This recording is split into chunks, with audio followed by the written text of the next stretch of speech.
I'm Susan Schreibman. I'm one of the co-authors of the Text Encoding and TEI module, and this is just a short video that you should watch before doing the Yates XML exercise. We're recommending you use the editor Oxygen. It is an XML-aware or parsing editor. You can get a free download for a month, but it is worth buying if you are going to continue to work with XML. And what this editor does, it checks that your file is both well-formed and valid. It's very handy because it provides you with an available list of elements and attributes at any point in the document. And if you follow this, it will keep you or help keep you from making mistakes. Just to go over a little bit of what you'll see when you open Oxygen. Here on this slide, you'll see the top three lines are what's called the processing instructions. The first line indicates that this is an XML document, version 1.0, that there is a style sheet attached. In this case, it's a CSS style sheet called Yates, and it's in a folder called Style Sheets. There's also a schema. In our case, it's a Relax NG schema, and it's the TI Lite. And it's in a folder called Schemas.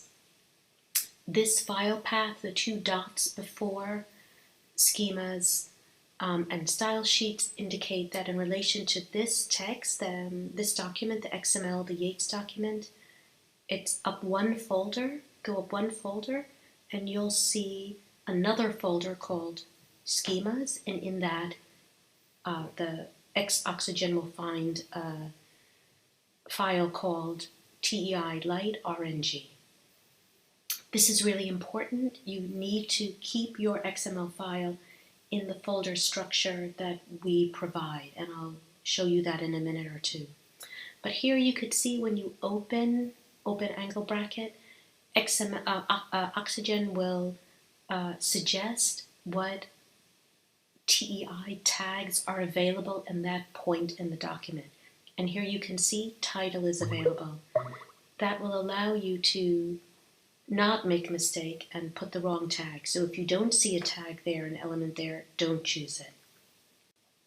Here is the same thing for attributes. So here I've opened responsibility, and the way you see the attribute value is you put your cursor at the end of the open element between the end of the word and the open angle bracket. You make a space and you see you get a list of available attribute values.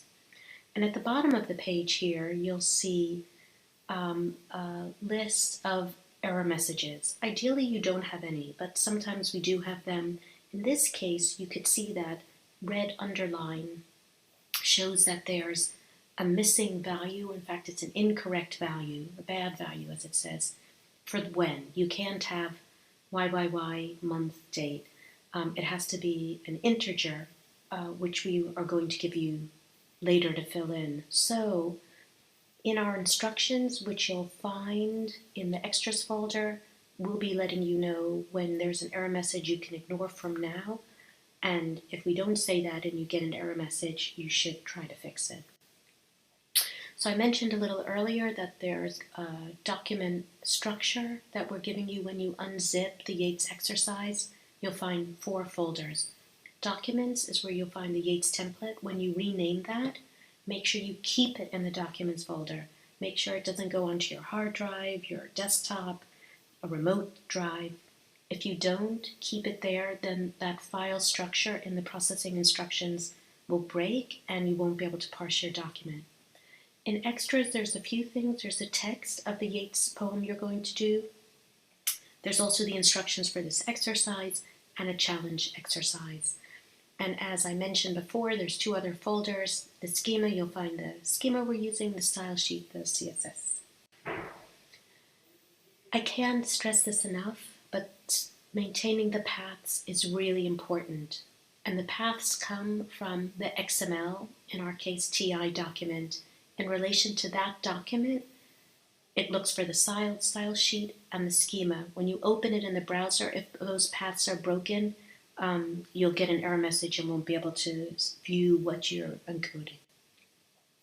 As I said, the paths are always controlled from the XML document itself. And again, here is the syntax that we use, and you'll see that that relates to the structure I just showed you of those 4 folders. So, as I said, I can't stress it enough. People always mess up on this, but it's one error that's really easy not to make.